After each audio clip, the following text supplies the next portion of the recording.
Hello po sa inyong lahat mga ka-crypto. Ako po si Pinoy Crypto Trader at sa video na ito ay atin pong pag-uusapan ang tungkol dito kay Shiba Inu, kung saan ang sabi po rito ay Shiba Inu adoption rate surges, attracting new investors. Kaya yan, marami na raw pong nagkakaroon ng interest dito kay Shiba Inu. Kaya yan po ay nagdulot ng pagpasok ng maraming mga bagong investors. Kaya ayan, atin pong aalamin ang karagdagang detalye tungkol dito. Pero bago po tayo magpatuloy ay nais ko lamang po munang bigyang linaw ang aking disclaimer kung saan ang nilalaman po ng video na ito ay hindi po ito isang financial advice. For education and information purposes lamang po ang layunin nito. Maliban po dito ay nais ko na rin pong magbigay babala na wala pong kahit anumang group chat ang Pinoy Crypto Trader. Ayan, on-chain data from Into the Block shows an uptick in the Shiba Inu adoption rate, suggesting a growth in the number of new investors joining the SHIB ecosystem. Kaya ayan, ayon po sa datos na inilabas ng Into the Block, ay ayan, nagkakaroon daw po ng paglago sa adoption ng Shiba Inu. At ayan po ay nagpapakita na dumarami raw po ang bilang ng mga bagong investors na pumapasok dito sa ecosystem ng SHIB. Shiba Inu's low price has continued to present opportunities for new crypto investors to acquire the token at discounted rates.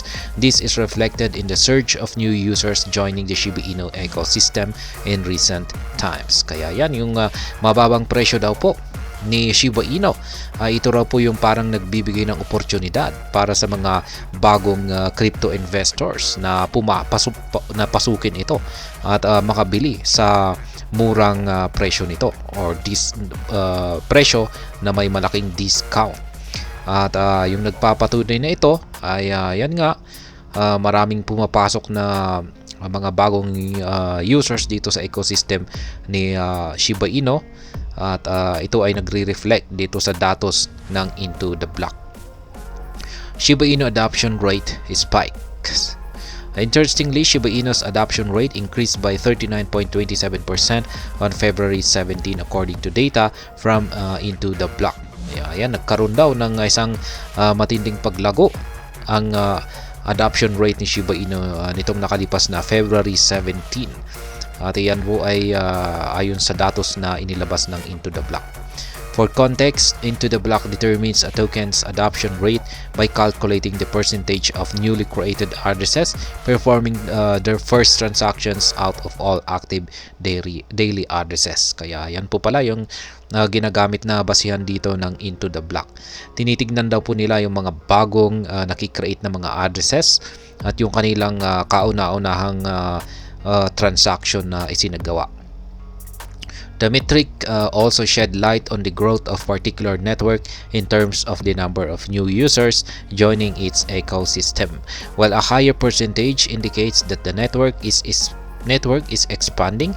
A lower figure implies that the network is attaining maturity with a more stable user base.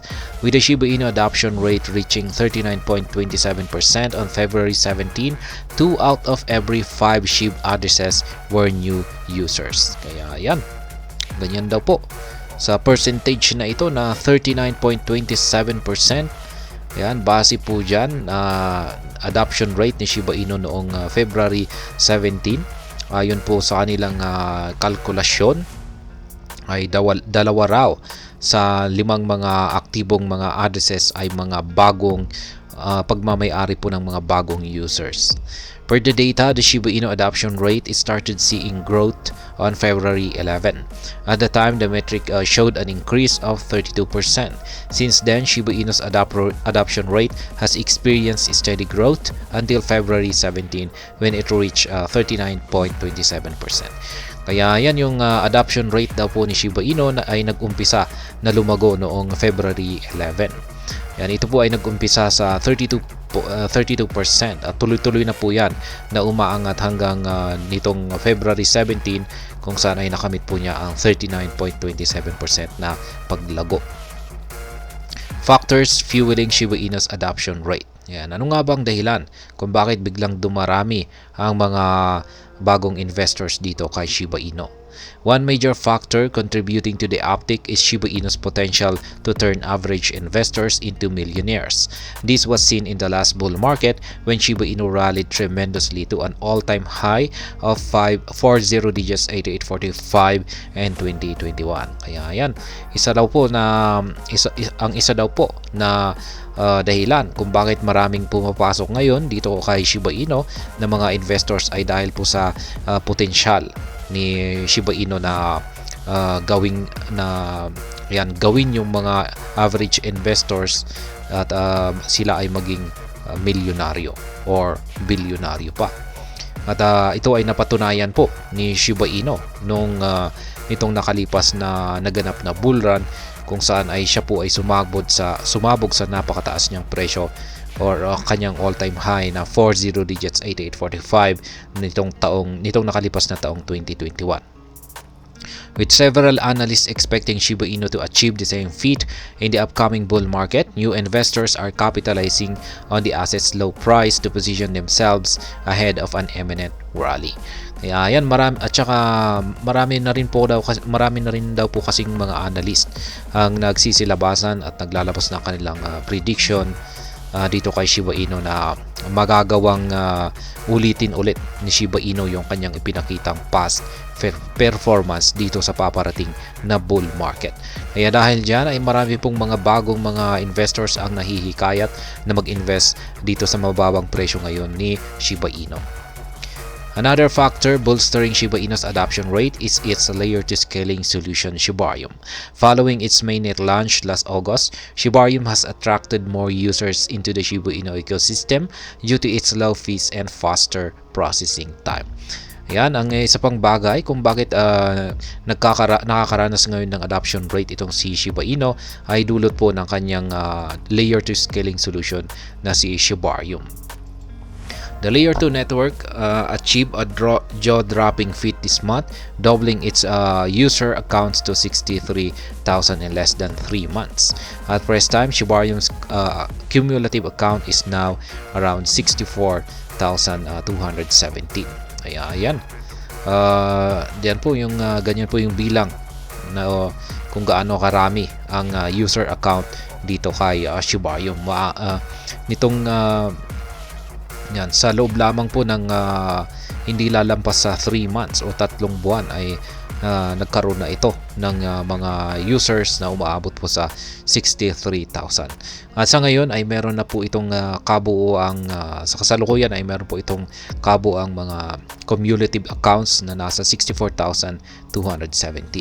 Beyond its user account, Shibarium now boasts over 357.88 million total transactions, more than 1.35 million addresses, and 3.25 million total blocks. Yan. Maliban po sa mga bilang ng mga users ay umaabot na po ang kanyang transaction sa 357.88 million. Yung bilang naman po ng mga addresses ay nasa 1.35 million at yung kanyang nakukomplete na mga blocks ay nasa 3.25 million. Meanwhile, Shiba Inu trades for 50 digits 980, marking a decrease of 0.1% in the past 24 hours. So far, the token has recorded a 5.1% surge in the past week and a 9.1% rise in the 14-day chart. At ayan, sa kasalukuyan ay ang presyo ni Shiba Inu ay naglalaro po sa presyong 50 digits 980. Kaya ayan pong muli. Si Shiba Inu ay nakaranas ng adoption rate. Yan, at dahil dyan ay marami itong mga bagong investors. Naka-attract po siya ng maraming mga investors ngayon. Kaya yan, nagpapakita lamang na maraming nagkaka-interest ngayon kay Shiba Inu. At ayan, at masasabi kong sa ngayon, sa kasalukuyan na meron itong mababang presyo ay nagbibigay po talaga ito ng opportunity para sa mga bagong investors. At ayan, hanggang dito na lamang po tayo sa video na ito. Sana po ay inyong nagustuhan ang aking paliwanag dito. Kung inyo po itong nagustuhan ay pakiclick lamang po ang like button nito. Para naman po sa mga bago lamang dito, kayo po ay aking inaanyayahan para mag-subscribe. Pakiclick na rin po ang bell icon nito dahil ito po ang siyang magsisilbing notification nito sa mga bago kong videos na akin pong ina-upload sa aking YouTube channel na ito. Marami pong salamat sa panunood, ingat po tayo lagi at God bless po sa ating lahat.